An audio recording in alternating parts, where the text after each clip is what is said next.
नमस्कार दोस्तों, आप सभी का स्वागत है फ्यूचर एकेडमी में। हम यहाँ पर सहकारिता विभाग के अधिनियम 1960 की जो धारा है वो पढ़ रहे थे, एक्ट सारे पढ़ रहे थे। धारा 16 तक के जितने भी धारा हैं वो हमने पढ़ लिया है। उसके आगे धारा 17 से आगे हम आज की क्लास में पढ़ेंगे।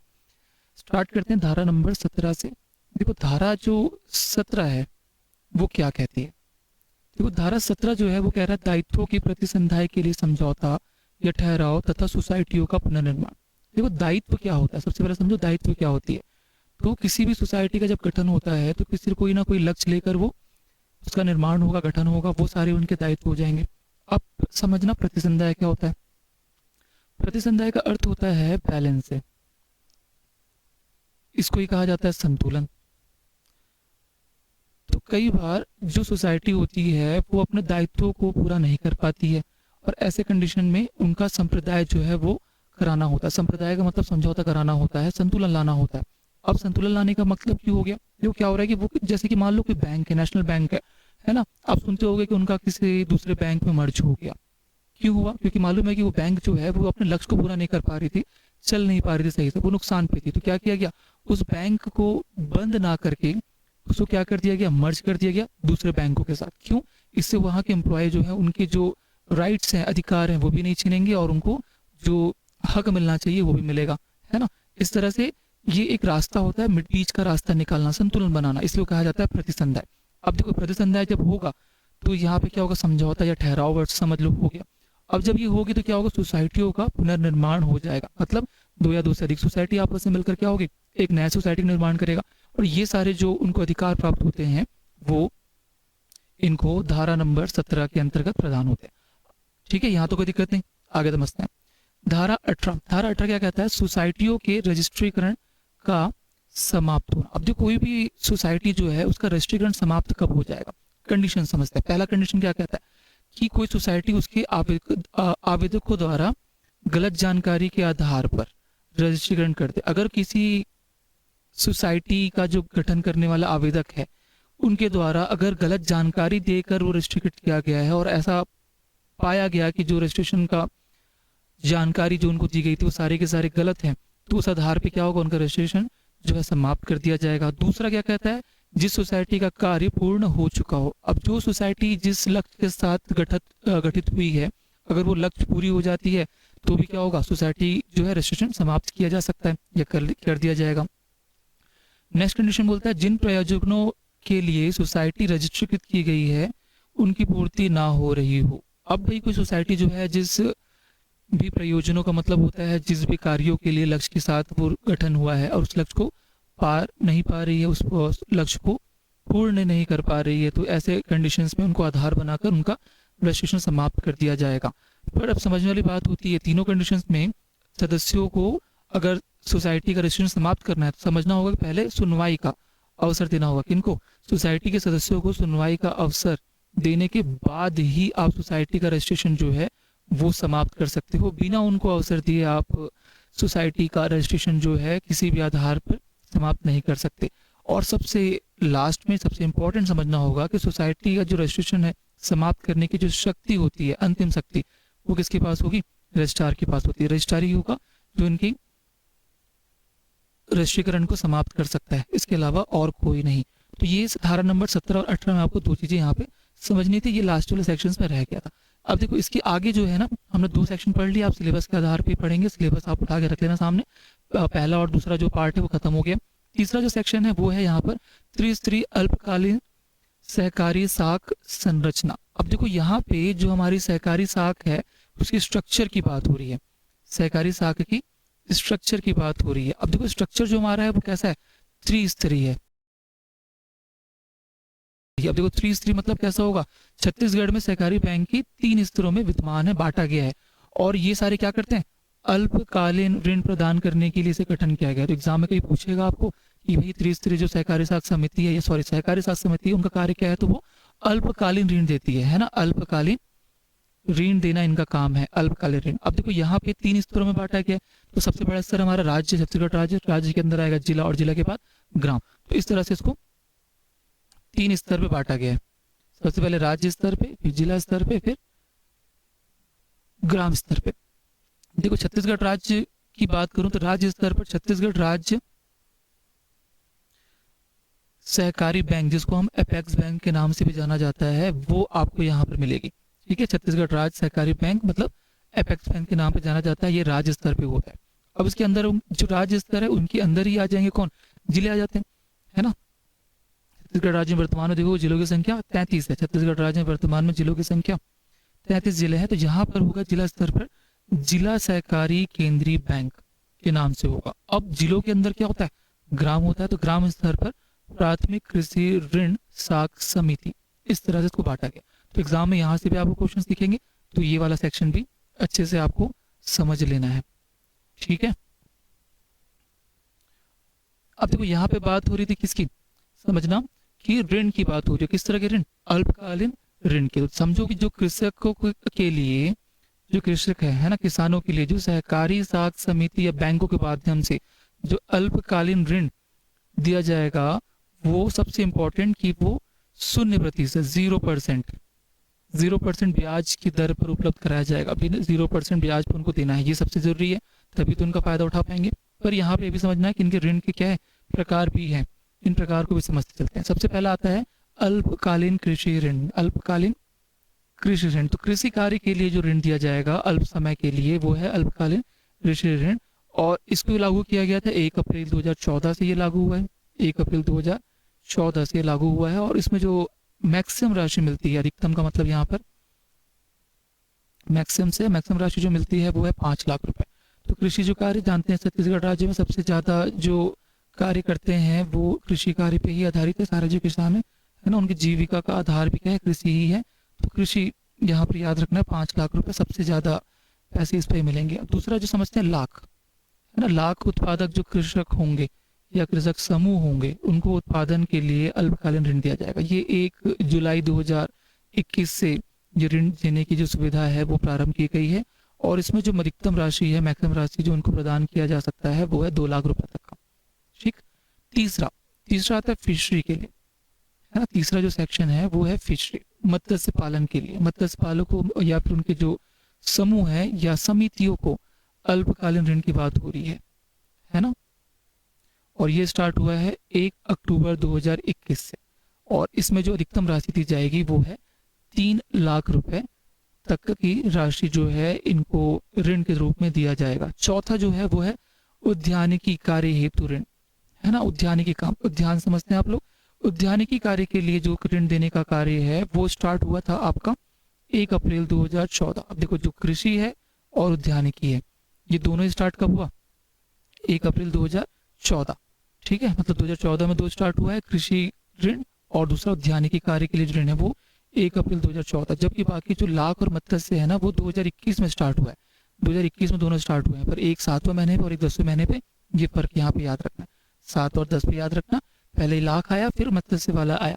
ठीक, इस तरह से आप इसको याद कर लो, समझ लो। और यहाँ पे सबसे उद्यानिकी के लिए जो है वो भी कितने, 3 लाख रुपए। तो आपको याद रखना है, अगर राशि जो है वो कितनी अधिकतम मिलेगी, ऋण कितना मिलेगा, सबसे ज्यादा मिलेगा कृषि पे, वो है आपका 5 लाख। उसके बाद सेकंड नंबर पे जो है मत्स्य और उद्यानिकी के लिए 3-3 लाख। और सबसे कम जो है वो लाख के लिए आपको मिलेगा। यहाँ से भी एक क्वेश्चन आपको दिख सकता है, इसको ठीक से पढ़ लेना। आगे बढ़ते हैं। अब देखो यहाँ पे थोड़ा सा छोटा दिख रहा है, पर टेबल दिखाना जरूरी हो जाता है, क्योंकि यहाँ पे छत्तीसगढ़ राज्य जो सहकारी बैंक है, जो राज्य स्तर पे होता है, इसको हम बोलते हैं, किस नाम से जानते हैं, इसको हम जानते हैं एपेक्स बैंक के नाम से जाना जाता है ना। अब जो स्ट्रक्चर आपने देखा था कि राज्य स्तर, फिर जिला स्तर, फिर ग्राम स्तर, तो राज्य स्तर पे तो एक ही एपेक्स बैंक है, उसके अंदर क्या होंगे, पूरे जिलों में जिला सहकारी केंद्रीय बैंक होगा, जिला सहकारी केंद्रीय बैंक होगा, है ना। अब देखो छत्तीसगढ़ में बात करूं तो वर्तमान में जो जिलों की संख्या है वो क्या थी, कितनी है, जो जिलों की संख्या है वो आपको पता है कि 33 जिले हैं। अब 33 जिले के अंदर जो है 33 जिला है वो संभाग में कितना बटा हुआ है, तो संभाग जो है वो है 5 संभागों में। देखो तो यहाँ संभाग के हिसाब से आपको जिला भी पता चलेगा किस तरह से होगा। तो यहाँ पे एक मोटा मोटा रफ आइडिया आप यहाँ से ले लो, ताकि एग्जाम पे अगर क्वेश्चन आए तो किस तरह से उसका अटेम्प्ट करोगे। देखो सबसे पहले बात आती है रायपुर की। रायपुर एक संभाग है, रायपुर संभाग में कौन कौन से जिले आएंगे, तो नॉर्मली आप देखोगे तो 5 जिले ही आते हैं। एक तो आपका आता है यहाँ से गरियाबंद, महासमुंद, धमतरी, महासमुंद, गरियाबंद, बलौदाबाजार और रायपुर। और ये जो नवीन जिला है बिलाईगढ़, है ना, सारंगढ़ बिलाईगढ़। तो ये सारंगढ़ बिलाईगढ़ को मिलाकर बनाया गया है कौन सा, एक नवीन जिला बनाया गया है, पर वो आता है बिलासपुर संभाग पे। पर यहाँ पर जो विकास खंड है बिलाईगढ़ वो ले लेंगे हम रायपुर, ठीक है। और यहाँ पर इसकी जो शाखाएं हैं वो है 71, और कुल प्राथमिक कृषि शाख समितियों की जो संख्या है वो है 550। तो रायपुर में इतना याद रख लो, 71,550 के हिसाब से। आगे बढ़ते हैं, दुर्ग पे आते हैं। दुर्ग में जो जिले आएंगे वहां पे मुख्य रूप से 3 जिलों को लेना है। एक तो दुर्ग को, है ना, बेमेतरा और बालोद। दुर्ग, बेमेतरा, बालोद को लेना है।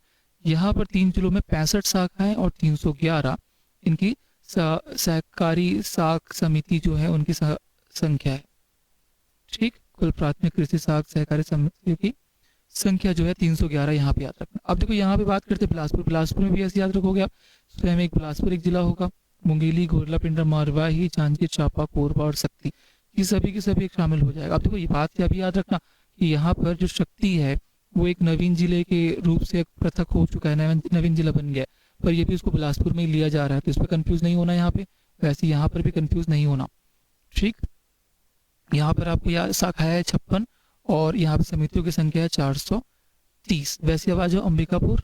अंबिकापुर एक समझना कि सरगुजा क्षेत्र पे आएगा। अब यहाँ पर अंबिकापुर, सूरजपुर, बलरामपुर, कोरिया, मनेन्द्रगढ़, चिमरी, भरतपुर।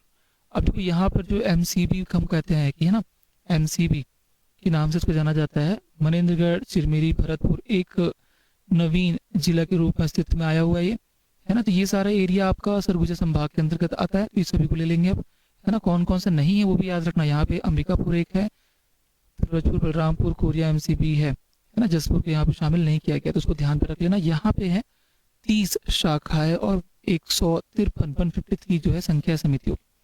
नेक्स्ट आ जाते हैं बस्तर संभाग में, जो है एक जगदलपुर को समझो। जगदलपुर में यहाँ पे कौन कौन से आएंगे, देखो जगदलपुर बस्तर का ही इस क्षेत्र में आ जाएगा। फिर कांकेर, दंतेवाड़ा, बीजापुर, नारायणपुर, कोंडागांव, सुकमा, ऑलमोस्ट सारे आ गए। 7 जिले हैं, सारे के सारे आ गए यहाँ पे जगदलपुर पे। यहाँ पे जो शाखाएं हैं वो 47 और 258 जो है यहाँ पे याद रखना है वो समितियों की संख्या। नेक्स्ट राजनांदगांव, देखो ये दुर्ग संभाग का एक हिस्सा था, पर इसको अलग किया जा रहा है, अलग से इसको याद रखना। एक अलग जिला सहकारी केंद्र बैंक के रूप से रखा गया। यहाँ पे एक राजनांदगांव को लेंगे, कबीरधाम, मोलामानपुर, खैरागढ़ और गंडई, इस तरह से इनको अलग से एक पृथक करके यहाँ पर बनाया गया है। तो यहाँ पर 43 और ये 222 जो है समितियों की संख्या यहाँ पे आएगी। क्लियर है यहाँ पे। अब देखो इन सब में सबसे ज्यादा कहाँ पे, ये भी याद रखना, इन सभी में सबसे ज्यादा समितियों की संख्या कहाँ पे है, तो रायपुर में सबसे ज्यादा है। सबसे ज्यादा जो है वो है रायपुर में, कितना, 550। फिर दूसरे नंबर सबसे ज्यादा किस में है, बिलासपुर में, कितनी समितियां, 430, ठीक। तीसरे नंबर पे है दुर्ग जो है 311। 311 कहाँ पे, दुर्ग पे याद रखना है। और उसके बाद बाकी जो है उनको टॉप 3 आप याद रख लो, कोई दिक्कत नहीं है। अब तो यहाँ पे समझना, एक रायगढ़ के परिसमापन के कारण रायगढ़ एवं जसपुर जिले में अपेक्स बैंक की शाखा। अब देखो यहाँ पे क्या बोला, रायगढ़ के परिसमापन के कारण। अब रायपुर, आपको पता है कि रायगढ़ जिला जो है वो टूटकर और बलौदाबाजार का हिस्सा कुछ मिलकर क्या हुआ, एक नया जो जिला है सारंगढ़ बिलाईगढ़ का गठन हुआ।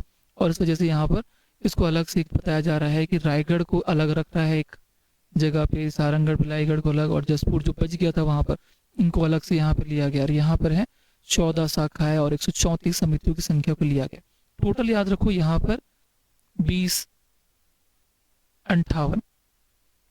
2058 कुल समितियों की संख्या है। ये क्या है, कुल समितियों की संख्या है 2058। याद रखना, एग्जाम में यहाँ से क्वेश्चन दिखेंगे आपको कि छत्तीसगढ़ राज्य की कुल जो प्राथमिक कृषि शाख समितियां है की संख्या कितनी है, तो याद रखना 2058 यहाँ पर है। और जो कुल शाखाएं हैं वो है 326 शाखाएं हैं, 326 शाखाएं जिनमें संख्या तो 2058 इनकी समितियों की संख्या है, ये याद रखना। अब देखो यहाँ पे नीचे पे वही चीज दी गई, प्रदेश की कुल 2058 प्राथमिक कृषि शाख समिति या कार्यरत है, जिनमें से 695 लैब्स और 1363 पैक्स है। अब यहाँ पे समझना कि ये होता क्या है, समझना इसको कि ये लैप्स और पैक्स क्या होता है। तो जो प्राथमिक कृषि साख समिति होती है उनको ऋण देने की काम बात होता है, समझने यहाँ पे लिख लेते हैं। जो प्राथमिक कृषि ऋण समितियां है, जिसको हम बोलते हैं प्राइमरी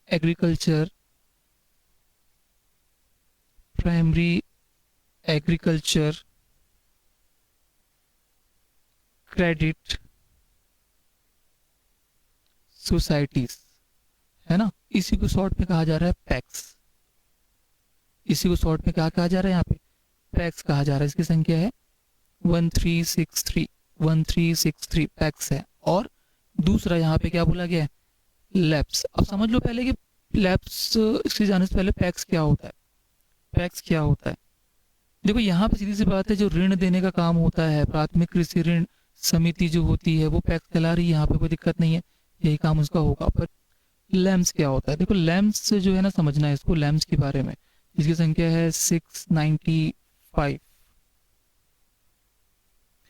तो ऐसी सहकारी समितियों की बात होगी जो लैम्स की कैटेगरी में आएंगी, जो अपने दायित्वों को पूरा करने में असफल रही हो, है ना, लगातार अपने उद्देश्यों को पूरा करने में असफल रही, वो सभी क्या कहलाएंगे, आपके लैम्स में आएंगे। वापस समझ लो कि जो पैक्स है वो क्या है, ऋण देने के लिए समितियां जो गठित की जाती है वो रहता है प्राइमरी एग्रीकल्चर क्रेडिट सोसाइटीज को बोलते हैं पैक्स के लिए, जिसकी संख्या है 1363।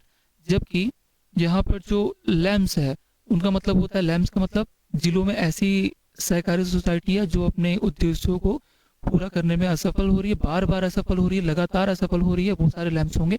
तो ऐसी समितियों की संख्या है 695 और जो पूरा कर पा रहे हैं वो है 1363। तो ये आपको यहाँ पर इतना याद रखना है। आगे बढ़ जाते हैं।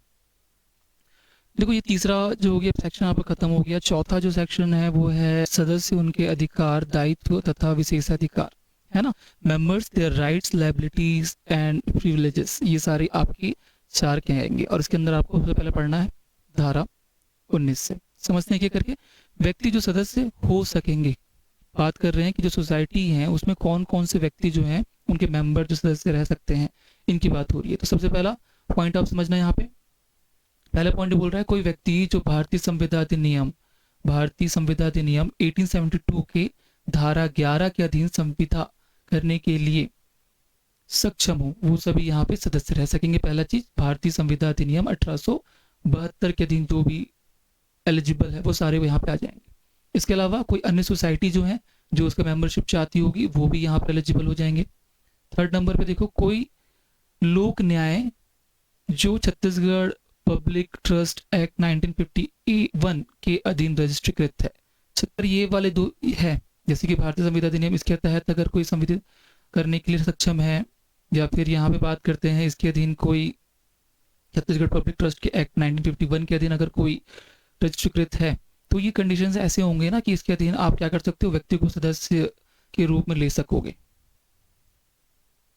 देखो चौथे पॉइंट पे समझना क्या होगा कि जब भी आप रजिस्ट्रीकरण की बात होगी, है ना, रजिस्ट्रीकृत की बात होगी या स्थापित करने की बात होगी, गठित करने की बात होगी, अब ये कौन करेगा, कोई फर्म करेगा, कंपनी या कोई अन्य निगम निकाय के द्वारा यहाँ पर ये कार्य होगा। तो कोई भी जो व्यक्ति है जिनको मेंबर बना रहे हैं वो अवयस्क ना होना चाहिए। अवयस्क समझते हो कि 18 वर्ष से कम का ना हो, वो सारे क्या कहलाएंगे, अवयस्क कहलाते। तो अवयस्क नहीं होना चाहिए, मेंबर जो होंगे सारे वयस्क होने चाहिए, तभी ये होंगे। ये चौथा पॉइंट कहता है। पांचवें पॉइंट पे ये कह रहा है कि छत्तीसगढ़ सोसाइटीज रजिस्ट्रेशन एक्ट 1959, ये याद रखना है, छत्तीसगढ़ सोसाइटीज रजिस्ट्रेशन एक्ट 1959 के अधीन अगर कोई रजिस्ट्रीकृत है, कोई सोसाइटी या कोई राज्य सरकार द्वारा समान या विशेष आदेश द्वारा इसे अनुमोदित कर दिया जाए तो भी वो मेंबर रह जाएगा, है ना। अगर इस जो एक्ट है छत्तीसगढ़ सोसाइटी रजिस्ट्रेशन एक्ट 1959 के तहत अगर रजिस्ट्रीकृत है तो वो सदस्य बन सकता है, या कोई सोसाइटी हो तो भी, या राज्य सरकार के द्वारा समान या विशेष आदेश के द्वारा कोई अगर अनुमोदित किया गया है कि इनको सदस्य बनाओ, तो वो भी क्या होगा, मेंबर बन सकता है। अब बात आ रही है यहाँ पे राज्य सरकार की, तो राज्य सरकार समझना राज्य सरकार क्या कहती है, परंतु खंड क मतलब यही वाला है जो पहला है ना, 19 का क, उसके अधीन अम ले रहे हैं। क्या बोल रहा है? खंड क के उपबंध, किसी ऐसे व्यक्ति जो अन्यथा विद्यार्थियों के फायदे के लिए बनाई गई किसी सोसाइटी में प्रवेश चाहता हो, है ना, ऐसे व्यक्ति जो विद्यार्थियों के फायदे के लिए बनाई गई सोसाइटी प्रवेश चाहता हो, तब भी वो क्या होगा, वो व्यक्ति जो सदस्य बना लोगे। और इसमें एक और बोल रहा है, किसी ऐसे अवयस्क को जो न्यायालय के द्वारा नियुक्त किए गए संरक्षक के मार्फत कार्य कर रहा हो, लागू नहीं हो, तब भी वो क्या होगा, सदस्य बन जाएगा। देखो यहाँ पे दो अलग से उसकी उपबंध बना दिया गया है कि अगर मान लो कोई अगर विद्यार्थी के फायदे के लिए कोई सोसाइटी चाहता है तो फिर वो, है ना, रख सकते हैं। क्योंकि यहाँ पे आपको मालूम है कि जो चौथे पे यहाँ बोल दिया गया था ना आपको कि वयस्क नहीं होना चाहिए। अब वयस्क नहीं होना चाहिए तो विद्यार्थी जो है अगर वयस्क के कैटेगरी पे होगा तो समझना 15-18 साल से कम हो गया, अब है ना, और वयस्क मतलब 18 से ज़्यादा हो गया। सोसाइटी अगर विद्यार्थी के हित में अगर चाहता है तो वहां पर एक काम करेगा। ठीक। अब देखो यहाँ पे धारा जो 19 है उसका क भी कह रहा है। धारा 19 का क्या कहता है? सदस्य की निरर्थताएं। निरर्थता का मतलब क्या होता है? अयोग्यताएं। अयोग्यताएं, है ना। अब भाई सदस्य की अयोग्यता क्या की होगी समझना। पहला जो लिखा हुआ समझो उसको, भाई दिवालिया नहीं होना चाहिए। दिवालिया क्या होता है समझो। दिवालिया मतलब क्या होता है? Bank corrupt. अगर किसी के द्वारा अपने बैंक के द्वारा लोन लिया और पैसा चुका नहीं रहा तो वो क्या करेगा? आपको दिवालिया घोषित कर देगा। ये है दिवालिया। तो दिवालिया नहीं होना चाहिए। तो ऐसे में वो क्या होगा? अगर दिवालिया है तो उसकी अयोग्यता मानी जाएगी। यहाँ पे क्या बोला है कि किसी भी अपराध अगर उसने किया है और उसको दंड मिला है, कोई भी अपराध किया और उसको दंड मिला है और दंड वाले तारीख से 5 वर्ष तक की काल अवधि तक ना बीता हो, 5 वर्ष का ड्यूरेशन कंप्लीट ना हुआ हो तो ठीक है। अगर उससे ज्यादा हो गया तो फिर अयोग्य बताया जाएगा। तीसरा पॉइंट,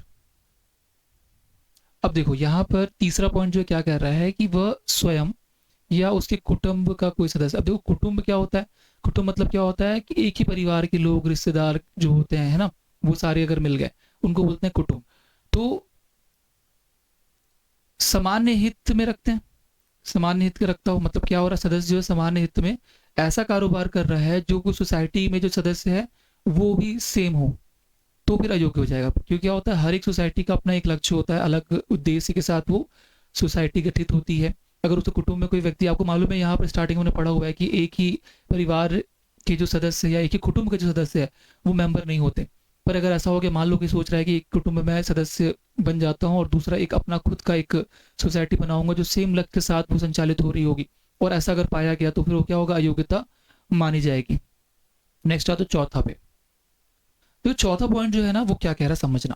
चौथा पॉइंट बोल रहा है कि प्राथमिक कृषि साख समिति सोसाइटी की दशा में, बोल रहा है कंडीशंस में, अगर वो व्यक्ति जो है जो कृषि भूमि धारित करने वाला है, कृषि भूमि उनके पास है, उसका भूस्वामी भी है, मौसमी कृषक है, मतलब एक सीजन के हिसाब से वो कृषक करता है, या सरकारी पट्टेदार ना हो, तब वो माना जाएगा क्या? ना हो तब वो माना जाएगा उसका अयोग्यता। देख लो चौथा पॉइंट फिर से कि प्राथमिक कृषि साख से सोसाइटी की दशा में वह कृषि भूमि धारित करने वाला भूमि स्वामी मौसमी कृषक पट्टेदार ना हो। अगर ऐसा होगा तो फिर वो क्या होगा? अयोग्य घोषित कर दिया जाएगा। परंतु 26 अप्रैल 1990 26 अप्रैल 1990 को ऐसी सोसाइटियों ने कोई सदस्य जो भूमि स्वामी मौसमी कृषक और सरकारी पट्टेदार नहीं है, ऐसे सोसाइटी का नाम मात्र का सदस्य होगा। मतलब वो कहा गया ना कि भाई वो अयोग्यता हो जाएगा अगर इस तरह से वो कृषि में धारित की भूस्वामी है, किसी मतलब कोई भूमि उसके पास है, मौसमी कृषि करता है या पट्टेदार ना हो, अगर ना है तो इस कंडीशन में क्या होगा? वो नाम मात्र का एक सदस्य बन सकता है। अब देखो यहाँ पे 19 का क को भी लेके आया गया है। क का भी क है, 19 का क और उसका के अंदर भी क है। बोर्ड की सदस्यता के लिए तथा प्रतिनिधित्व के लिए योग्यता है। देखो यहाँ पे बोर्ड की सदस्य के लिए और प्रतिनिधित्व के लिए जो योग्यता निरंतर की बात हो रही है। देखो प्रतिनिधित्व क्या होता है? प्रतिनिधित्व का मतलब समझना कि अगर कोई व्यक्ति जो है किसी सदस्यता चाहता है, सदस्य है, या उसके बिहाफ में कोई सदस्य है ना, अपने स्थान पे किसी को अगर वो खड़ा करता है, वो कहलाता है प्रतिनिधित्व के लिए। दोनों के लिए क्या क्या योग्यताएं होनी चाहिए वो समझते हैं यहाँ पर।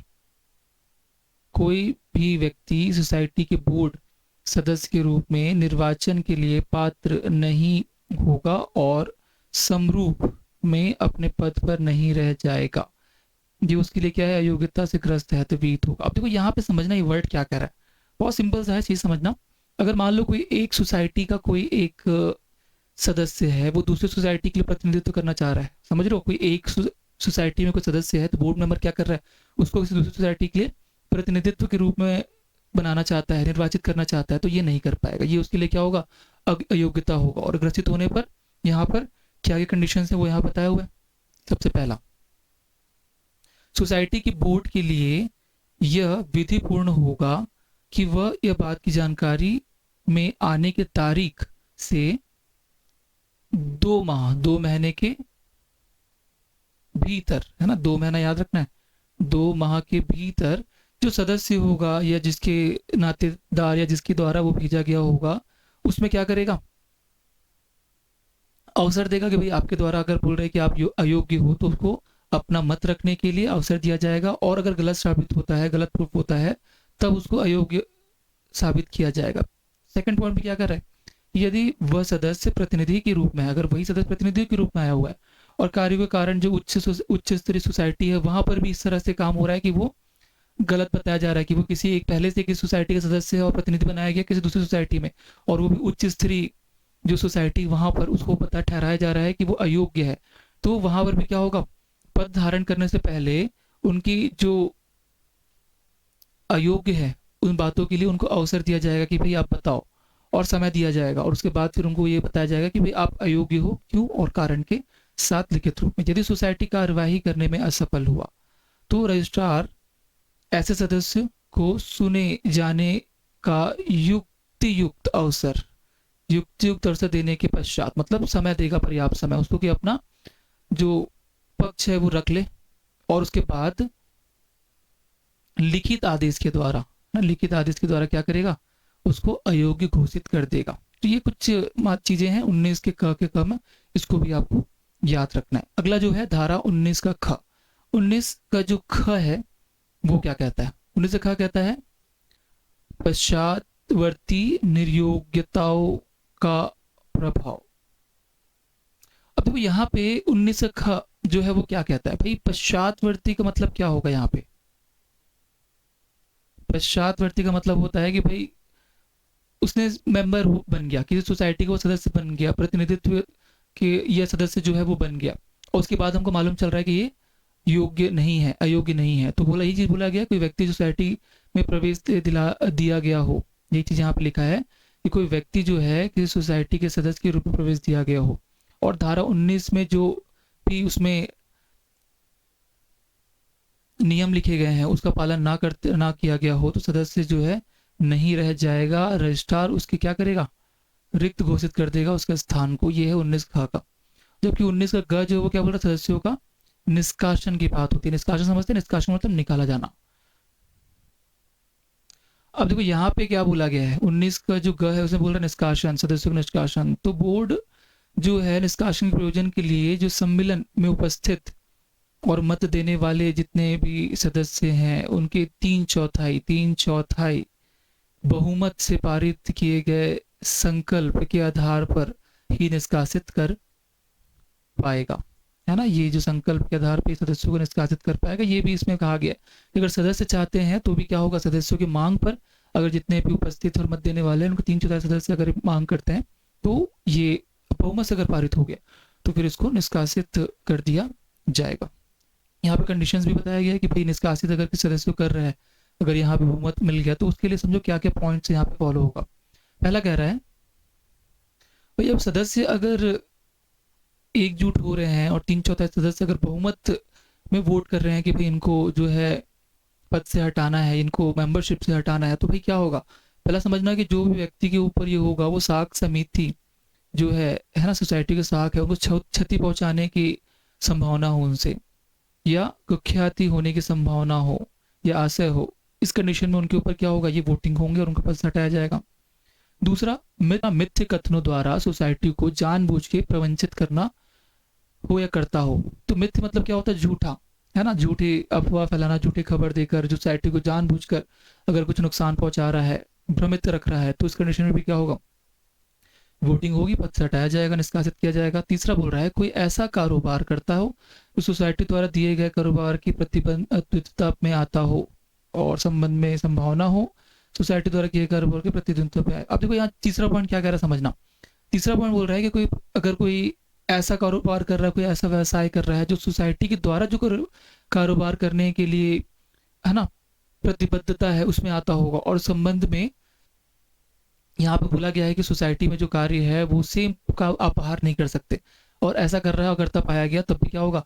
उनको पद से हटाने के लिए यहाँ पर वोटिंग होगी और पद से हटाकर निष्कासन किया जाएगा।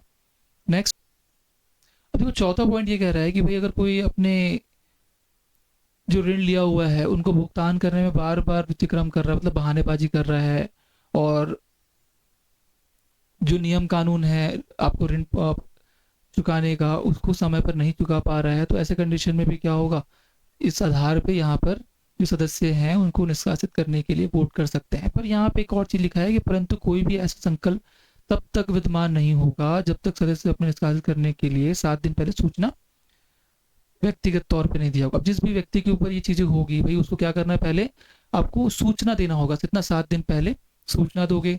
अब ये सूचना कैसे दोगे? व्यक्तिगत रूप में सामने खड़ा करके उनको दे दो, या अगर दूर में तो रजिस्ट्रेट डाक द्वारा उनको देना है। और उसके बाद क्या होगा? जो भी सदस्य है उनको एक अवसर दिया जाएगा कि भाई आप अपना पक्ष रखें कि आपके द्वारा जो किया गया है वो सही है या गलत है, अपना पॉइंट ऑफ व्यू रखोगे।